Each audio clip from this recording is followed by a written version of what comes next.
ও কেমন করে করব আমি ইমামতি, নাই কোনো মোর কোনো গতি, আমার নাই কোনো মোর কোনো গতি, কেমনে করব ইমামতি। চোখে কে তোর নাকে পানি, নাই সমাজে কোনো দাম, এমন মুচল্লি এসে বলে ইমান করো না মসজিদের কেন কাম, ও নাই কোনো দাম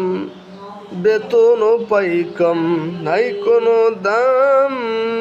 বেতনও পাই কম, এখন আমি কি করি, আমি কেমন করে করব আমি ইমামতি, কেমন করে করব আমি ইমামতি।